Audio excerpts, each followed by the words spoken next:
আম্মাজান আয়েশা রাদিয়াল্লাহু আন কি উত্তরবঙ্গের মানুষ, আপনাকে বয়ান করতেও টেনশন লাগে, কিভাবে বুঝাইলে আপনাদের লাইন মতো হবে তাও বুঝি না।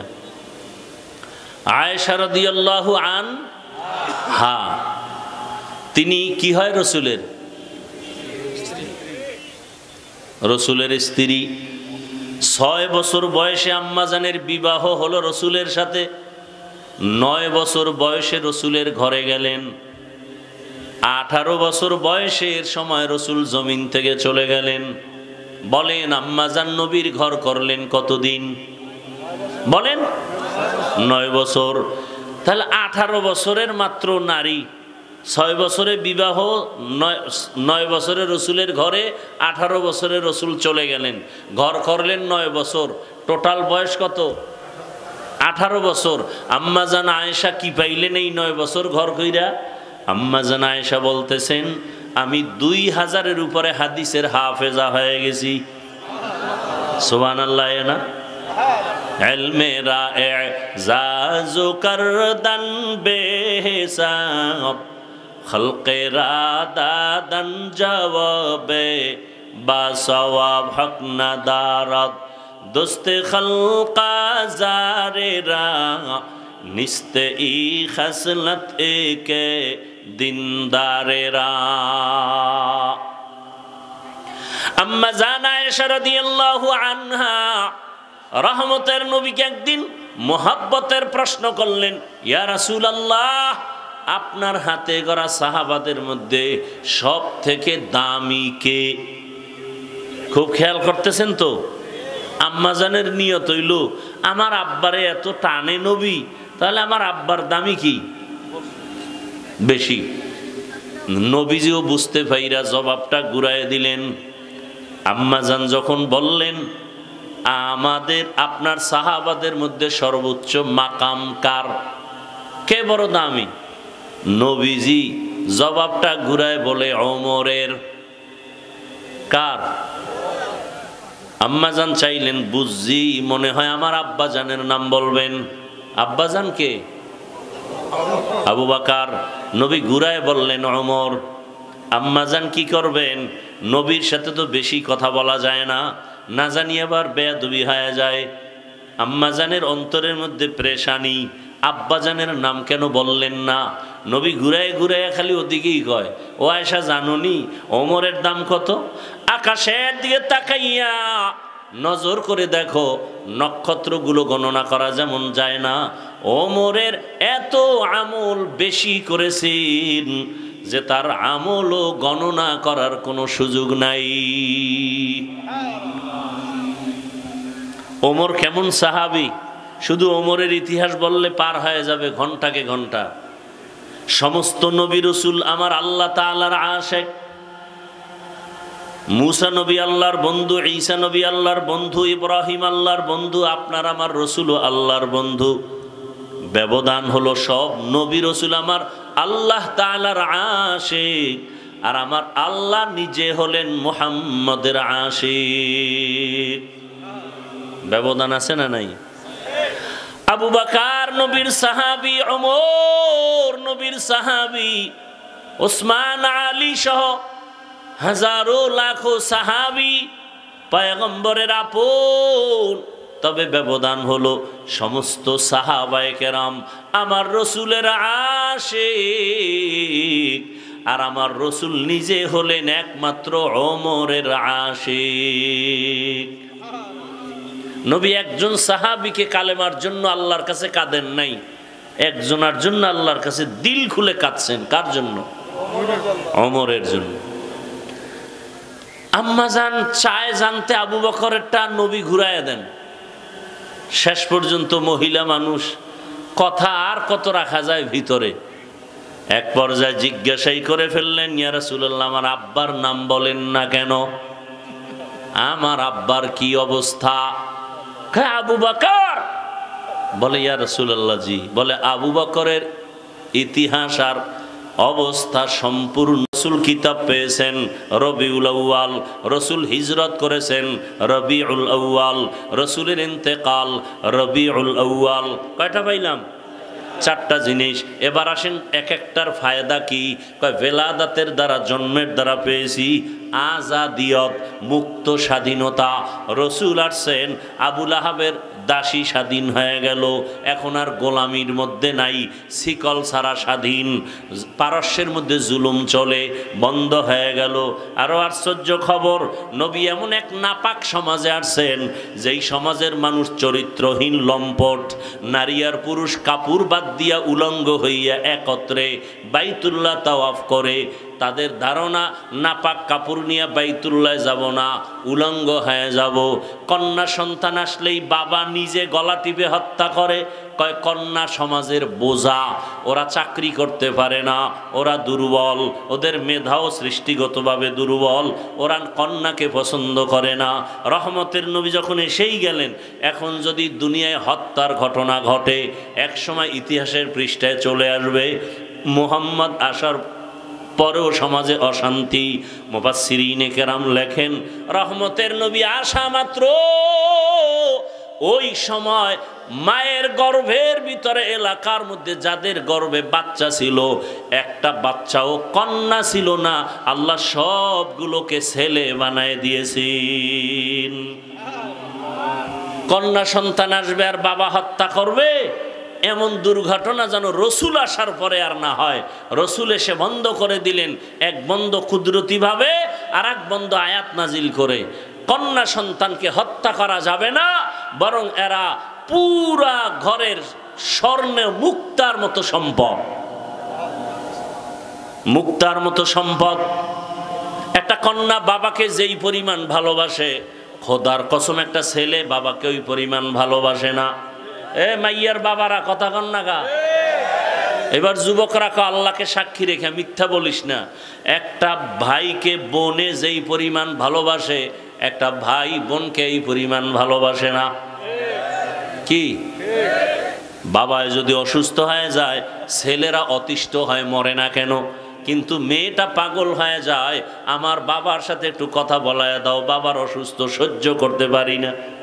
একটা কন্যা ঘরে আসছে তো ঘরের রং পাল্টে গেছে, বিছনা বেডিং কোনোদিন ছেলে গিয়া গুছায় না। ছোট বোন আসেনি, ও গিয়া দেখো ঝাড়ু দেয়, আম্মুর সাথে কাজ করে, বিছানা পরিপাটি করে, ঠিক নি? আহ, আর সেই নারীর উপরে জুলুম, প্রত্যেকটা ক্ষেত্রে নারীর উপরে জুলুম। আর এই সম্মান একমাত্র দিয়েছে ইসলাম, আর কেউ দেয়নি। সব ধর্মে নারীর উপরে করেছে জুলুম, ইসলাম নারীর করেছে ইনসাফ ও এহসান। এজন্য বলি, আল্লাহর কসম হাজার কোটি বার করে বলবো, ইসলাম যতদিনে জমিনে না আসবে ততদিন শান্তি হবে না। চাপাবাজি করবা, শান্তি পাবা না। কারণ দুনিয়াতে একমাত্র আদর্শ রসুলের আদর্শই পিওর, পবিত্র, আর সব নাপাক। আব্রাহাম লিঙ্কনের আদর্শ নাপাক, মাও সেতুনের আদর্শ নাপাক, লেনিনের আদর্শ নাপাক, কালমার্সের আদর্শ নাপাক। এক কথায় দুনিয়ার সব আদর্শগুলো নাপাক, মদিনাওয়ালা রসুলের আদর্শই হলো একমাত্র পাক। খারাপ লাগতেছে না? গাঞ্জা খাইতে খাইতে মনে হয় গাঞ্জাই মজা। হ্যাঁ, জমজমে যে মজা আছে এটার খবর নাই, মধুর মধ্যে মজা আছে খবর নাই, বাম হাতে বিড়ি টানার মধ্যে মজা। সকালবেলা 7টা আজোয়া খেজুর খাও, এখন তো খেজুর পাওয়া যায়। সকালবেলা তুমি যদি 7টা আজোয়া খেজুর খাও, এক চিমটি যদি কালো জিরার 1 চামচ মধু নিয়া খাও, তোমার জিন্দেগি ভর ডায়াবেটিস কাছে আসবে না, প্রেশার থাকবে না। আর খেজুর খায় না কা, কয় ডায়াবেটিস। 3 কেজি মিষ্টি খায়, কয় চায়ের মধ্যে চিনি দিস না, ডায়াবেটিস। এমন পোড়া কপাল বাঙালি, জনমের মতো মিষ্টি খেয়ে এবার চা যখন দেখে চিনি দিও না। যত চাইনিজ হোটেল আছে সারা দুনিয়ায়, সব ফার্মের মুরগি চলে। মুরগি ফার্ম, মুরগি দিয়া চাইনিজ যত কিছু বানায়। ভাত খাইতে বইলে কয় আমার দেশি মুরগি লাগবে না, খবর নাই। ওই বড় বড় হোটেলে শুনছি, আল্লাহ ভালো জানেন, অনেক সময় সরকারি বাহিনীরাও ধৈরা প্রমাণও করে যে এরা মরা মুরগি বেছে, মরা মুরগি খাইটার পরে কত কিছু করে। একজনে মুরগির ব্যবসা করে আমগো লাইনের হুজুর মাওলানা, ও কইতেছে কয় হাজারো মুরগি ফালায় দেই মরা, কত মানুষ আয় বলে আমগো দিয়ে দেন, হোটেলওয়ালারা বলে আমাদেরকে দেন। আল্লাহ হেদায়াত দান করে। বড় কঠিন হালাত। রসুলের আদর্শের মধ্যে গালাগালি নাই, রসুলের আদর্শের মধ্যে চোখের গরম নাই। রসুলের আদর্শ এত সুন্দর, মালিক কর্মচারীর সাথে কেমন সুন্দর ব্যবহার করবে শিখায় গেছেন আমার রসুল। কর্মচারী মালিকের সাথে কেমন আচরণ করবে রসুল শিখাইছেন। রহমতের নবী আমার, এমন রহমতের নবী আমার, সাহাবায়ে কেরাম তার নিচে, কিন্তু রসুল আগে সালাম দেন। মালিক সুযোগ পেলে কর্মচারীরা আগে সালাম দিবে। সালামের দ্বারা মোহাব্বত বেড়ে যায়, এজন্য বেগানারে সালাম দেওয়া নিষেধ। কি চিরির বন্দর মানুষেরা নিজের বউরে সালাম দেয় না, মায়েরে দেয় না, বেআইন সাহেবের সালাম দেয়, শালিরে সালাম দেয়, ম্যাডাম রে দেয়। বেগানাকে সালাম দেওয়া জায়েজ নাই। কেন? সালামের দ্বারা মোহাব্বত বাড়লে দর্শন হবে, ধর্ষণের চূড়ান্ত হবে ধর্ষণ। ধর্ষণের আগের সিঁড়ির নাম চোখের দর্শন। জমিন থেকে ধর্ষণ বন্ধ করতে হলে চোখের দর্শন বন্ধ করতে হবে। কারণ একটা পুরুষ, বিবাহিত পুরুষ যখন রাস্তা দিয়ে যায়, কোনো অফিসে যায়, বেগানা দেখে, অপরিচিত একটা মেয়ে সেজে গুজে যখন আসছে, ঠোঁটে পালিশ লাগানো, চেহারা বিউটি পার্লার থেকে আসছে, এগুলো দেখে তখন কল্পনার গুণা শুরু হয় মনে মনে, আমার বউ তো বড় ফেতনি, আমার বউয়ের চেহারা তো এত সুন্দর না। এবার এই মহিলার প্রতি মোহাব্বত বাড়ে, আর নিজের স্ত্রীর প্রতি অন্তরে ঘৃণা বাড়ে। এই জন্য আল্লাহ স্পষ্ট কোরআনে বলেছেন, উল্লিল মুমিনিনা ইয়াগুয্যু মিন আবসারিহিম, ও দুনিয়ার মুমিনেরা নজরকে নিচে রাখো বেগানার থেকে। আচ্ছা, মুমিন বললে তো পুরুষ মহিলা সবই শামিল, কিন্তু নারীদেরকে আলাদা বলেন। অকুল্লিল মুমিনাতি ইয়াগুযুজনা মিন আবসারিহিন্না, ও নারীরা তোমরাও ভিন্ন পুরুষ থেকে নজর নিচে রাখো। কারণ দর্শনের দ্বারা ধর্ষণের রাস্তা ওপেন হয়ে যায়। এই জন্য ধর্ষণ বন্ধ করতে হলে আগে চোখের দর্শন বন্ধ করতে হবে। আল্লাহ হেদায়াত দান করুন, সহি বুঝ দান করেন। এ কথা যদি আপনার বুঝেই না আসে, তাহলে আপনি এর থেকে ফিরবেন কিভাবে? আপনার যদি অন্তরের ধারণা আসে, বিশ্বাস আসে যে এই পানির মধ্যে বিষ আছে, তখন না আপনি চিন্তা করবেন গলায় ছুরি লাগলো আমি পানি পান করব না। এই বিশ্বাস হলো আসল। আল্লাহর দ্বীনের উপরে, রসুলের কথার উপরে যদি বিশ্বাস আসে, তখন তো আপনার অন্তর এমন হবে যে আমি দুনিয়ার সব বিরোধী হোক, আমি আল্লাহকে বেজার করব না। এই বিশ্বাসটা অন্তরে আসছে। এই জন্য আমি টুপি মাথায় দিয়া, আপনি মুসলমানকে টুপির বয়ান করতে হয়। আমি দাড়ি রেখে আপনি মুসলমানকে দাড়ির বয়ান করতে হয়। আমি পর্দা করে আপনাকে আলাদা পর্দার বয়ান করতে হয়। অথচ মুসলমান হিসাবে আপনাকে বয়ান করব কেন? আপনার আল্লাহ আমার আল্লাহ এক আল্লাহ, আপনার নবী আমার নবী এক, আপনার কোরআন আমার কোরআন এক, আপনার কাবা আমার কাবা এক, আপনার ধর্ম আমার ধর্ম এক, আপনার কালেমা আমার কালেমা এক। দুনিয়াতে আসছি সিস্টেম এক, বিদায়বেলা কাফনের সংখ্যা এক। আমি বক্তার সম্মানে একটা কাফন কেউ বাড়াবেও না। গরিব রিক্সা ড্রাইভার মরে গেলে গরিব হওয়ার কারণে একটা কাফন কমানো হবে না। কয় কাফন? তিনটা কাফন আমার, তিনটা আপনার। কোটিপতির কাফন একটা বাড়াবে না, গরিবের একটা কমাবে না। ধনীদের কাফনের কালার হবে একটু ভিআইপি, গরিবের কাফনের কালার হবে দুর্বল। বলেন না কেন? কালার কি? তাহলে কাফনের উপরে লেখা থাকবে কোটিপতির লাশ, এমপি সাহেবের লাশ, রিক্সার ড্রাইভারের লাশ। তো এই বাহাদুরির লাভ কি?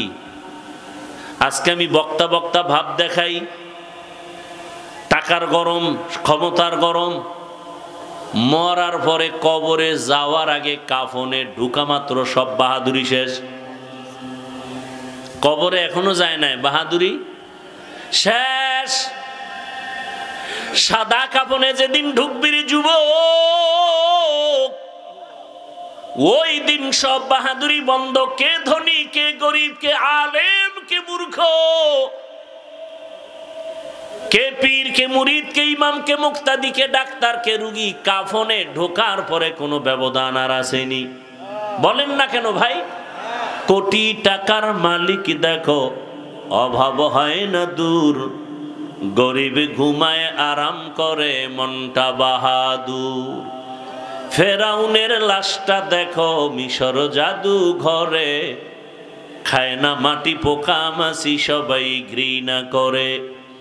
হৃদয়ে থাকিবে যার নম্রতা সদা, রহমত আসিবে সেথা প্রভুর ওয়াদা।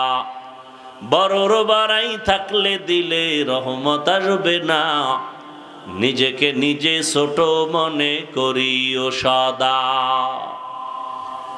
কই এত বড় পাওয়ার আলা ফেরাউন?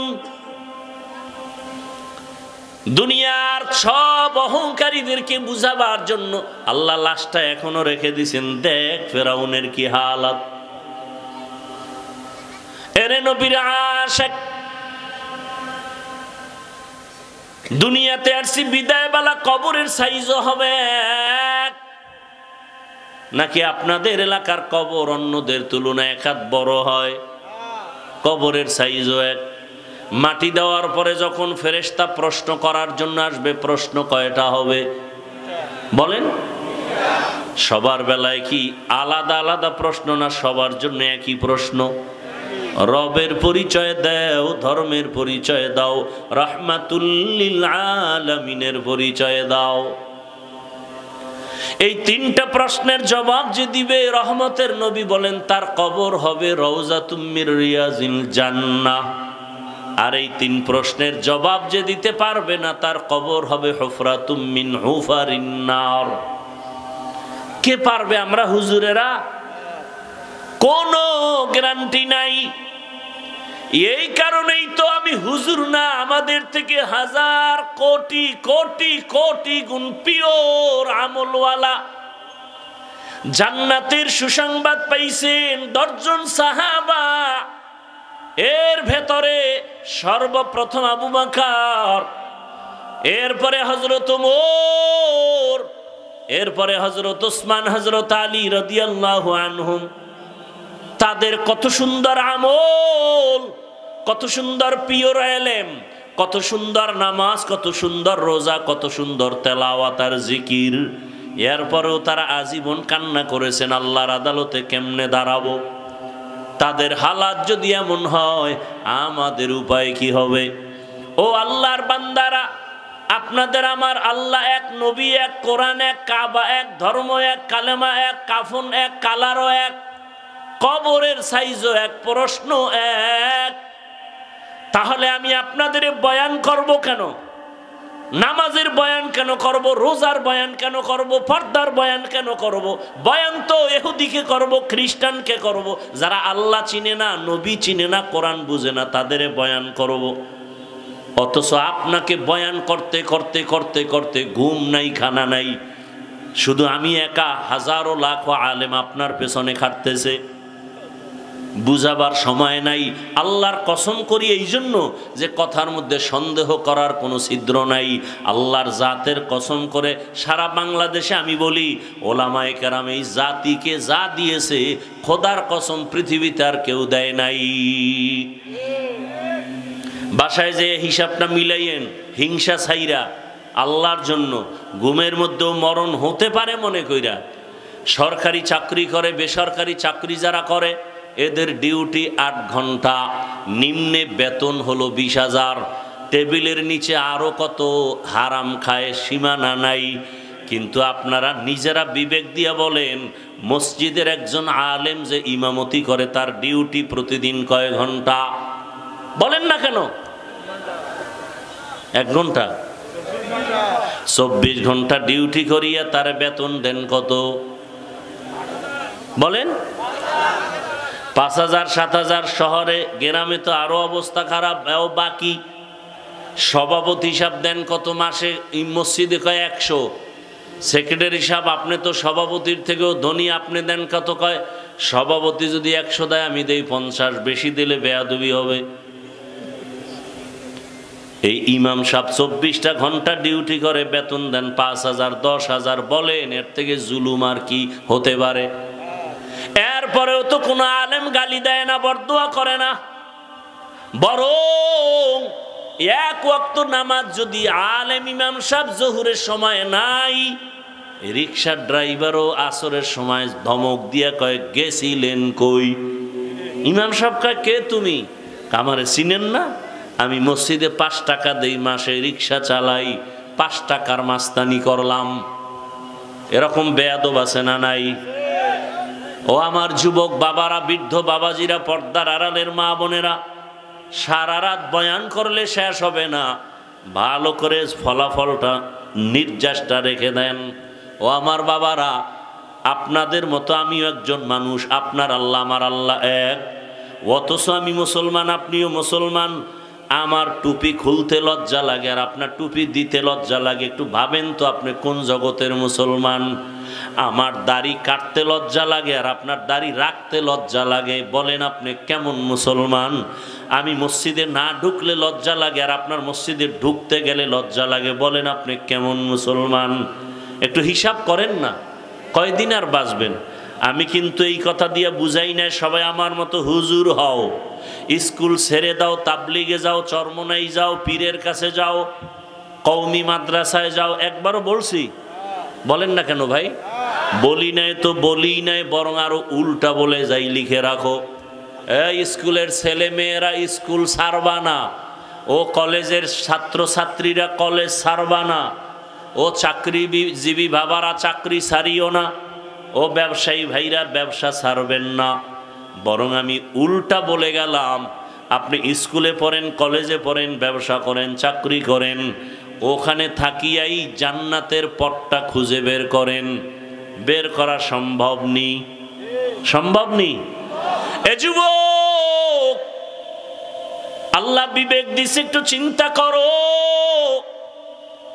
আজকে তোমার টুপি পড়তে বড় কষ্ট লাগে, হুজুরে বয়ান করে তাও তোমার কষ্ট লাগে। হুজুর অন্য বয়ান করেন, টুপির বয়ান করিয়েন না।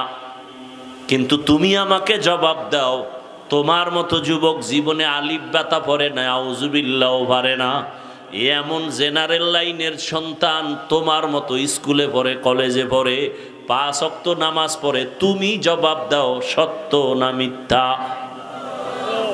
আর ওয়াজ লাগবে না, এই কথাটাই তোমার জীবনের পরিবর্তন হবে, না হয় নাই। তোমার মতো যুবক যদি জেনারেল লাইনে থাইকা নামাজ পড়ে, তুমি পারো না কেন? তোমার কপালে কার অভিশাপ লেগেছে বলো? তোমার মতো যুবক র্যাব, আর্মি, পুলিশ, বিডিআর এর চাকরি করে, 5 ওয়াক্ত নামাজ পড়ে নাই? বলেন না কেন? বলো যুবক, তুমি পারো না কেন? তোমার উপরে কার অভিশাপ? তোমার মতো যুবক জেনারেল লাইনে পড়ে, রাস্তায় গাড়ি চালায়, নামাজ বাদ দেয় না, বলো তুমি কেন পারো না? নদীর মধ্যে মাছ ধরে, নামাজ পড়ে, কৃষি কাজ করে, নামাজ ছাড়ে না, চাকরি করে, ব্যবসা করে, নামাজ বাদ দেয় না, professor, doctor, engineer, OC, DC, SP, 5 ওয়াক্ত নামাজ পড়ে, সংখ্যায় কম হলেও তো আছে। তুমি কেন পারো না রে বাবা? ঢাকা কলেজে যাও, অনেক কলেজের ছেলে দেখবা মাথায় পাগড়ি লাগানো, বড় জামা, মনে হয় যেন মসজিদের খতিব। যদি ডাক দেই, বাবা কোন মসজিদে জুমা পড়াও? আরবি পারি না, কি এর জুমা পড়াও? কথাই হালাত কেন? বলে আলেমদের নেক নজর, মা বাবার দোয়া, শিক্ষকের দোয়া। এই অবস্থায় কলেজে যাও, বলে হ্যাঁ কলেজে কি শিক্ষিকা নাই, শিক্ষক নাই? বলে আছে। কেউ তোমারে বাজে কথা বলে না, কয় না, সবাই দোয়া করে। কলেজের মধ্যে ছেলেটা নম্র, ভদ্র, নামাজি, আচ্ছা তোমার ক্লাসে মেয়ে নাই কাছে? তোমাদের কি মাঝে মাঝে তোমাকে আড্ডায় ডাকে না, চল অমুক পার্কে যাব, ঘুরতে যাবো, ডাকে? তখন তুমি কি করো? আমি তখন ইস্তেগফার করি, আল্লাহ তুমি রাস্তা খুলে দাও। কি করি? কারণ সবাই একদিকে গেলে আমি আলাদা হলে, আমার বিরুদ্ধে লাগলে আমি মরে যাব। কিন্তু আল্লাহ ইস্তেগফারের বরকতে রাস্তা খুলে দিছেন। কি? আমার পক্ষ হইয়া ক্লাসের একটা মেয়ে চিল্লাইয়া কয়, ও আল্লাহর পথে আছে, আমরা চল, ওরে ডিস্টার্ব করিস না। বাস মেয়ে জব দিয়ে দিছে, সব ঠান্ডা। আসলে দুনিয়াতে যে যেভাবে চলতে চায় আল্লাহ তাকে সেভাবেই চালায়। আমি যদি নিয়ত করি হারাম খাবো না, মরে যাব, আল্লাহ সেভাবেই চালাবে। কি? তো ঝামেলা তো আপনার অন্তরে। শুধু শুধু আমাদের হুজুরদের দোষ দেন কেন? এই যে এতক্ষণ আমি বয়ান করলাম, একবারও কি বলছি আপনারা হুজুর হয়ে যান, তাবলিগে যান, কওমি মাদ্রাসায় যান, পীরের কাছে যান? বরং আমি বিরুদ্ধে বলে গেলাম, স্কুল ছাড়বানা, কলেজ ছাড়বানা, চাকরি ছাড়বানা, ব্যবসা ছাড়বানা, ডাক্তার হও, ইঞ্জিনিয়ার হও, প্রফেসর হও, তবে দাবি একটা, বেয়াদব হইও না। কি হইও না? বেয়াদব যদি হও মরার আগে পঙ্গু হয়ে যাবি, লিখে রাখ। বলবা হাফিজ ভাই কেমনে পঙ্গু? 3 জায়গায় বেয়াদবি করবা না, করলেই মরার আগে বিচার, মরবা না, মরার আগে তোমার জীবন নষ্ট হয়ে যাবে, মরা বহুত পরে, শাস্তি না পায় মরবা না। 1 নাম্বার জায়গা হলো মা বাবা, তার সাথে বেয়াদবি করলে মরার আগে জীবন শেষ। 2 নাম্বার জায়গা শিক্ষক, শিক্ষকের সাথে বেয়াদবি করবা না। 3 নাম্বার জায়গা ওলামায়ে কেরাম, মুরব্বী, এদের সাথে বেয়াদবি করবা না। যদি এদের দোয়া নিয়া, মা বাবার দোয়া, শিক্ষকের দোয়া, ওলামায়ে কেরামের দোয়া নিয়া ডাক্তার হও, গোটা দুনিয়ার মধ্যে সম্মানওয়ালা ডাক্তার হবা। যদি ইঞ্জিনিয়ার হও, সর্বোচ্চ সম্মানের ইঞ্জিনিয়ার হতে পারবা। আর যদি এই 3 জায়গার কোনো এক জায়গায় বেয়াদবি করো, তাহলে ডাক্তার হইয়াও তাসলিমার মতো জুতা খাইতে হইব, প্রফেসর হইয়াও আহমদ শরীফের মতো কপালে আর কবর জুটবে না। কেমন সান কপালে যে ওর মরণের পর কবরও জুটে নেই। ও মরার আগেই বলে গেছিল, আমারে কবরে দিবি না, আমি বিশ্বাস করি না। ছেলেরা বাবার মরার পরে দেহটা দান করে দিছে হসপিটালে, ওর কপালে আর কবর হয় নাই। অতএব আমি বলবো যুবক বাবারা, মনেরে শুধু একটা কথাই বুঝাই, যে আমার মতো যুবক যদি স্কুলে কলেজে জেনারেল লাইনে পড়িয়া নামাজ পড়ে, আমি কেন পারবো না? মনের মতো তো জীবনটা কম কাটাও নাই। মা বাধা দিছে মানো নাই, বাবায় বাধা দিছে মানো নাই, হুজুর বাধা দিছে মানো নাই। মনে চাইছে নামাজ পড়বা না, পড়ো নাই, পার্কে যাবা দৌড়ায় গেছো, মোবাইল চালাইবা চালাইছো। এখনো কি একটু তওবা করবা না? কয়দিন আর বাহাদুরি করবা? দেখো না কয়দিন আগে ফেসবুক শরীফের গোলামেরা, এতদিন কি দেখো না কয়দিন আগে বিদেশ থেকে আসছে টাকা নিয়া, স্বর্ণ নিয়া, বউ আসছে এয়ারপোর্টে আগায় নিতে, বাচ্চা নিয়ে গাড়ি সহ পানির মধ্যে পড়ে গেছে কয়দিন আগে। বেচারা বেঁচে আছে স্বামী, কিন্তু স্ত্রী নাই, বাচ্চাও মরে গেছে। আল্লাহ আর কি দেখাইবে তোমাকে? পায়ে হাত রেখে অনুরোধ করে বলি, বাবা তুমি যেই লাইনে থাকো আমার জানার দরকার নাই। রসুলের আদর্শের মালা গলায় লাগাইয়া মা বাবার দোয়া নাও, শিক্ষকের দোয়া নাও, ওলামায়ে কেরামের পরামর্শ নিয়ে আমার মালিকের কাছে মনে মনে তওবা করো। আর নামাজ ছাড়বা না, দাড়ি কাটবা না, বেপরদায় চলবা না। মা বাবার দোয়া, শিক্ষকের দোয়া, ওলামায়ে কেরামের দোয়া পরামর্শ নিয়া নবীজির আদর্শ মতো চলবা। যদি খাঁটি অন্তরে নিয়ত করতে পারো তওবার জন্য, আল্লাহ তোমার জীবনের গুনাহ মাফ করে দিবেন। আল্লাহ আমাদের সবাইকে তওবাওয়ালা জিন্দেগি দান করেন, আমিন। मोमिन जुफेदा नक्शे कफे पाए नबी हो ज़ीर कदम आज भी आलम का खजीना, हो ज़ीर कदम आज भी आलम का खजीना। गर सुन्नत नबवी की करे पैरवी उम्मत, गर सुन्नत नबवी की करे पैरवी उम्मत, तूफान से निकल जाएगा फिर इसका सफीना, तूफान से निकल जाएगा फिर इसका सफीना। आशिक हो बिरादर शहंशाह दो आलम, आशिक हो बिरादर शहंशाह दो आलम, मिश्को से ज़ियादा मुबारक जिसका पसीना, मिश्को से ज़ियादा मुबारक जिसका पसीना, कर दिल में तड़फो मेरे आका का ज़ियारत, कर दिल में तड़फो मेरे आका का ज़ियारत, एक आन में आए नबी दिखला दे मदीना, एक आन में आए नबी दिखला दे मदीना।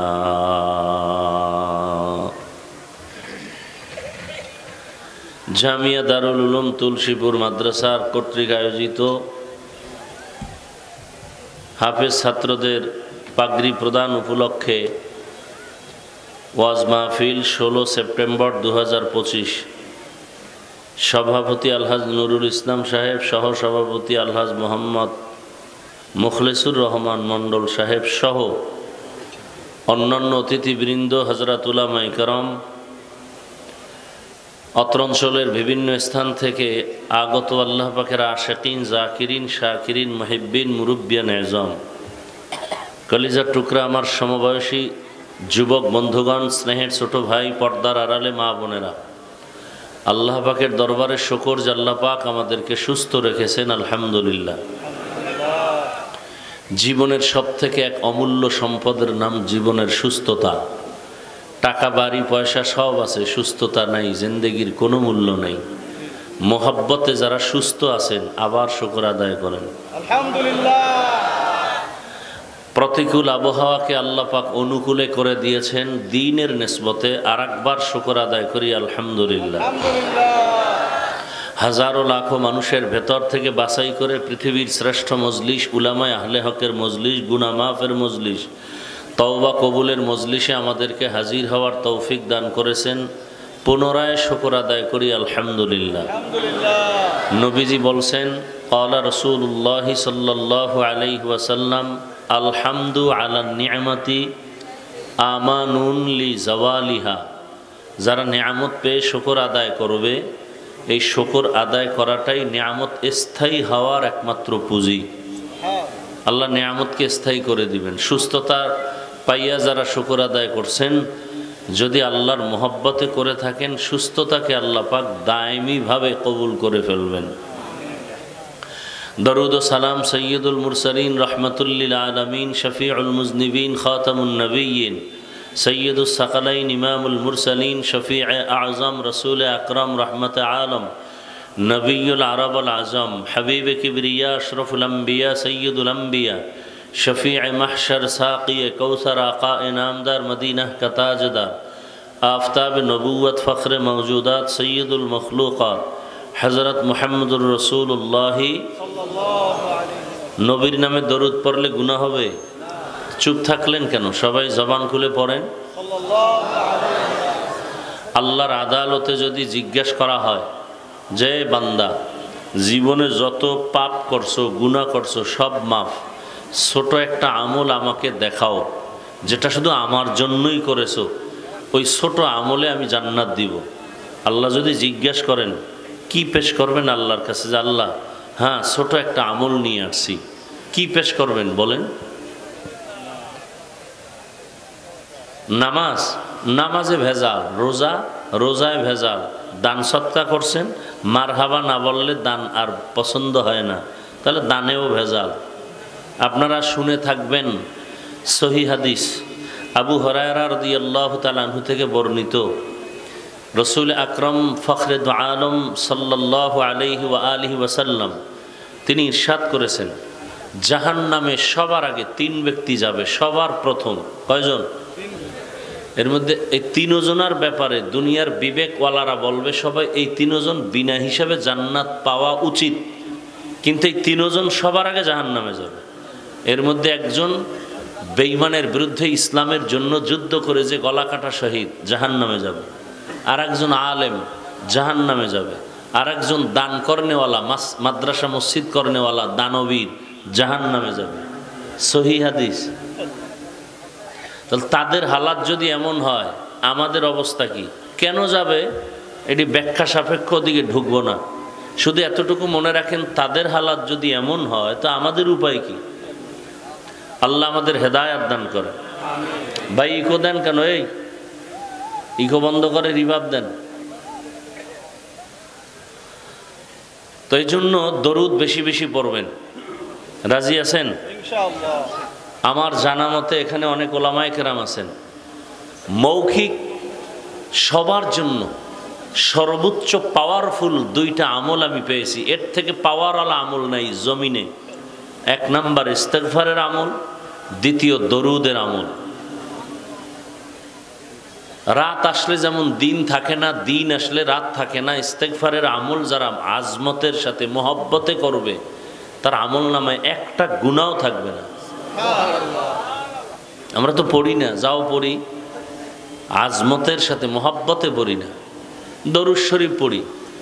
দুনিয়ার সব মুসিবতের চাবি, সব মুসিবত দূর করার একমাত্র চাবি দরুদ শরীফ। কয়জনে দরুদ পড়ি? স্পষ্ট কেউ যদি ঘর থেকে বের হয় ডান পা দিয়া, কোন পা? ঘর থেকে আপনারা অজে আসছেন, বের হইছেন, প্রথম কদমটা দিছেন কোন পা? কথা বলেন। ডান পা। যদি ডান পা দিয়া বের হয়া ওই ঘর থেকে বের হওয়ার দোয়াটা পড়ে, বিসমিল্লাহি তাওয়াক্কালতু আলাল্লাহ। কিচ্ছু না পারে, শুধু বিসমিল্লাহ পড়বে। এরপরে দরুদ শরীফ পড়বে একবার, আল্লাহুম্মা সাল্লি আলা মুহাম্মদ ওয়া আলা আলি মুহাম্মদ কামা সাল্লাইতা আলা। এই দরুদ শরীফটা যদি পড়ে ঘর পর্যন্ত পৌঁছার সময়টা আল্লাহ ফেরেশতা দিয়া তাকে পাহারা দিবেন। মানে আপনার তো সেই ইয়াকিন নাই, বিশ্বাস নাই, এজন্য ফলাফলও নাই। ফলাফল যদি থাকতো তা আপনার কিচ্ছু দরকার নাই, দরুদ আপনার জন্য যথেষ্ট। এক বোতল পানির মধ্যে সূরা ফাতিহা পড়ে দম করেন, দরুদ শরীফ পড়েন, পানি পান করেন, রোগ থাকবে না। আমার পার্শ্বে সেদিন একজন ভদ্রলোক, খুব টাকাওয়ালা মানুষ, ঢাকাতে জুমার নামাজের পরে খানা খায়, খাইয়া 2 লোকমা দিয়ে পেট ব্যথা করে। আমি কি পানি দেন? পানি দিল আর বললাম যে একটা আমল করবেন, পারবেন? ওয়াদা দিতে হবে, নাইলে আমি বলবো না। হ্যাঁ হুজুর পারবো। আমি বললাম প্রতিদিন খাইয়া যা খাবেন পানি পান করার আগে 7 বার। কয়বার? 7 বার। ইয়া মুনতাকিমু, ইয়া মুনতাকিমু, ওই পানি পান করবেন, কোনোদিন ক্ষতি হবে না। আর খাইয়া ডান হাতটা মুছার পরে ধুইয়া পেটে ডান হাত রাখবেন পেটের উপরে। 3 বার আবু লাহাব সম্বলিত সূরাটা পড়বেন, যেই সূরায় আবু লাহাবের নাম আছে। কোন সূরায়? এটা 3 বার পড়বেন।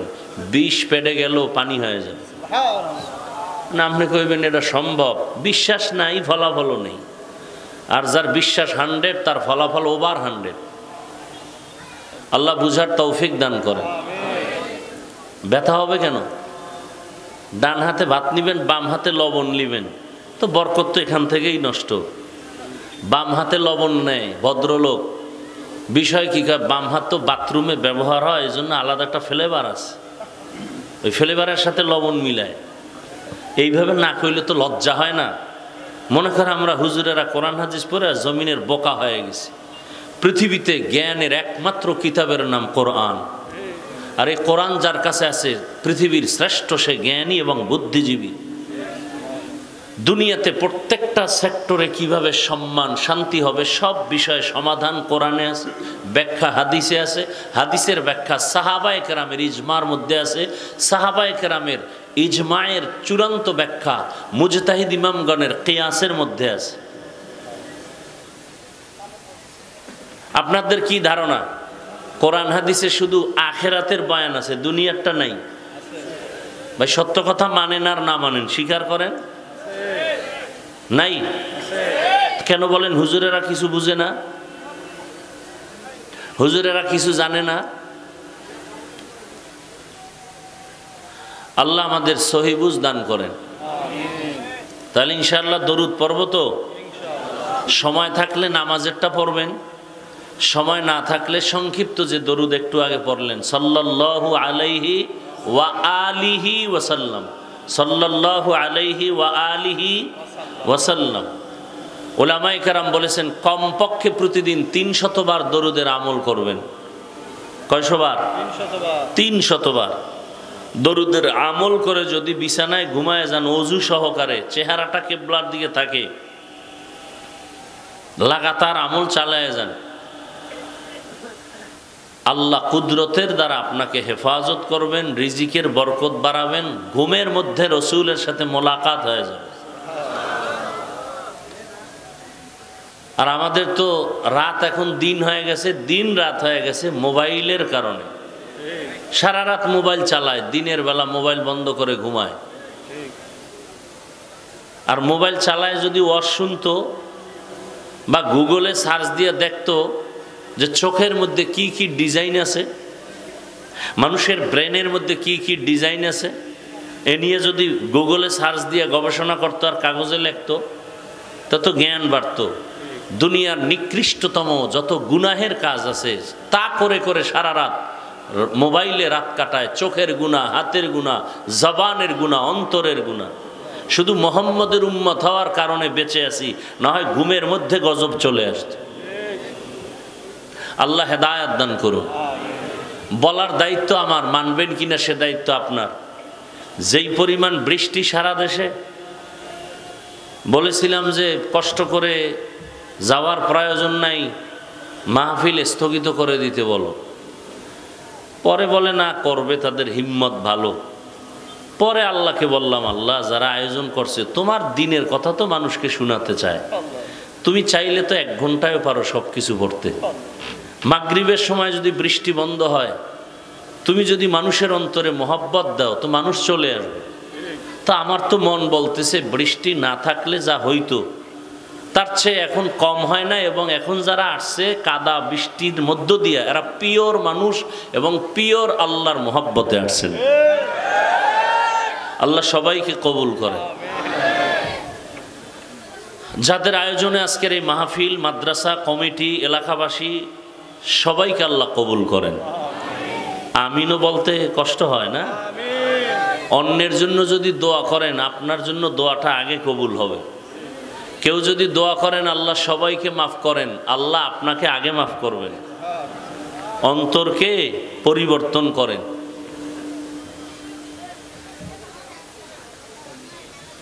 মাহফিলের বরকতে আল্লাহ পাকে মাদ্রাসা মসজিদকে কবুল করেন।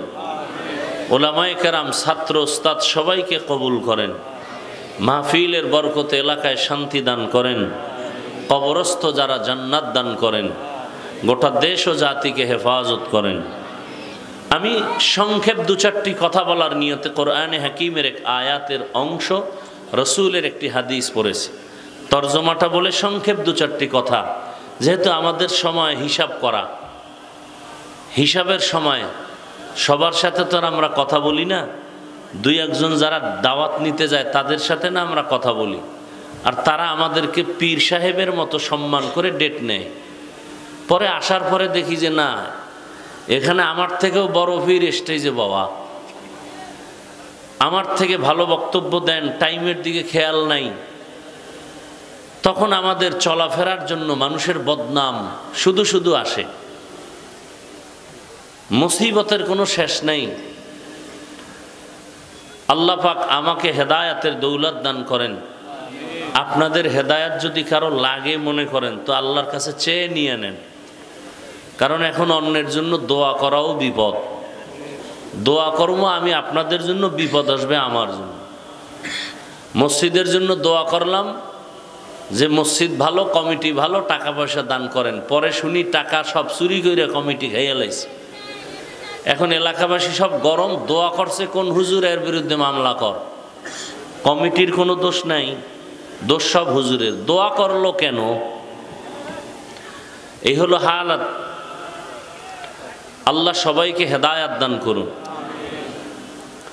লাকাদ কানা ওয়া মা আরসালনাকা ইল্লা রাহমাতাল লিল আলামিন। আল্লাহ তাআলা বলেন, হে রাসূল করিম সাল্লাল্লাহু আলাইহি ওয়া আলিহি ওয়াসাল্লাম, পৃথিবীতে আমি আপনাকে সৃষ্টি করি নাই বা প্রেরণ করি নাই, হ্যাঁ করেছি জগৎসমূহের রহমত হিসেবে। নবীজি বলেন তারাকতু ফীকুম আমরাইন, দুটো জিনিস তোমাদের মাঝে রেখে গেলাম, আঁকড়াইয়া ধরো, লাভ জীবনে ঈমানও যাবে না, সম্মানও যাবে না। এক হলো কোরআনুল কারীম, দ্বিতীয় হলো রসুলের আদর্শ সুন্নত। এই দুই জিনিস যারা আঁকড়ায় ধরবে তাদের দুনিয়াতেও সম্মান, আখিরাতেও সম্মান। রসুল চ্যালেঞ্জ দিয়ে গেছেন, ১৫০০ বছর পরে আজও এই দুই জিনিস যাদের কাছে আছে এরা এখনো সম্মানে আছে। সে কোন দল করে আমার জানার দরকার নাই, সে কি বিএমপি করে না আওয়ামী লীগ করে না ইসলামী আন্দোলন না জামাত ইসলামী করে, এই দুই জিনিস তার কাছে যদি থাকে সে এখনো শান্তিতে আছে। বানায় বলতেছি, মহামারী করোনার ইতিহাস ভুলে যাবেন না। স্কুল বন্ধ, কলেজ বন্ধ, চাকরি বন্ধ, ব্যবসা বন্ধ, ফ্যাক্টরি বন্ধ, সব বন্ধ, একটা মাদ্রাসাও বন্ধ হয় নাই। কোনো আলেম ভিক্ষা করে নাই, একজন হুজুরেও করোনায় মরে নাই। করোনার টাইমে মারা গেছে কিন্তু কোনো হুজুর করোনায় মরে নাই। বরং শিক্ষিত কুলাঙ্গারের বাচ্চা দুইটা, শিক্ষিত কুলাঙ্গার বাবারে করোনায় আক্রান্ত করছে, এক পর্যায়ে মারা গেছে। কুলাঙ্গার শিক্ষিত দুই সন্তান, বাবার কাছে যায় না করোনা। এলাকার গরিবদের টাকা দিয়া বলে লাশটা রাস্তায় ফেলে দাও। জানালা লক করে দিল, তাকায় দেখলো না লাশ কুকুরে খেলো না জানাজা হলো। আমার দেশের হুজুর টুপিওয়ালা আলেমরা শত শত করোনার লাশ কাঁধে নিলেন, গোসল করানেন, কাফল পরানেন, জানাজা পড়ায় কবরে দাফন করলেন। একজন হুজুরেও করোনায় মরে নাই। ইতিহাস মানুষকে ধোঁকা দিতে পারে না। ইতিহাস মানুষকে সম্মানের চূড়ান্ত শিখরে নিয়ে যায়। আজ হিন্দু জাতি মাথা উঁচু করতে না পারার একমাত্র কারণ ইতিহাস থেকে তারা দুর্বল। মুসলমান এত উঁচু মাথায় দাঁড়ায় কেন, এত শরীর গরম কেন? মুসলমানের ইতিহাস অগ্নিঝরা ইতিহাস, বিজয়ের ইতিহাস। আমি যদি ভারতের মোগলদের ইতিহাস বলি, হারুন রশিদ বাদশার ইতিহাস বলি, ওমরের ইতিহাস বলি, মানুষ নামাজ না পড়লেও এখন রক্ত দেওয়ার জন্য রেডি হয়ে যাবে ইসলামের পক্ষে। ইসলামের ইতিহাস অগ্নিঝরা বিজয়ের ইতিহাস। ইতিহাস মানুষকে ডাউন করে, ইতিহাস মানুষকে আপ করে দেয়। আল্লাহ তো রহমতের নবীর দুই জিনিস, এত ঝামেলা দেশের মধ্যে, কোরআন এবং রসুলের আদর্শওয়ালা যারা আছে এদের উপরে কোনো ঝামেলা নেই। সত্য কথাটা মানেন আর না মানেন, স্বীকার করেন। যার কাছে কোরআন আছে, রসুলের আদর্শ আছে, তার কোনো ঝামেলা, কোনো বিপদ নাই। আর সাময়িক বিপদ থাকবেই, আল্লাহর ওয়াদা। আল্লাযী খালাকাল মাউতা ওয়াল হায়াতা লিয়াবলুয়াকুম আইয়ুকুম আহসানু আমালা ওয়া হুয়াল আজিজুল গফুর।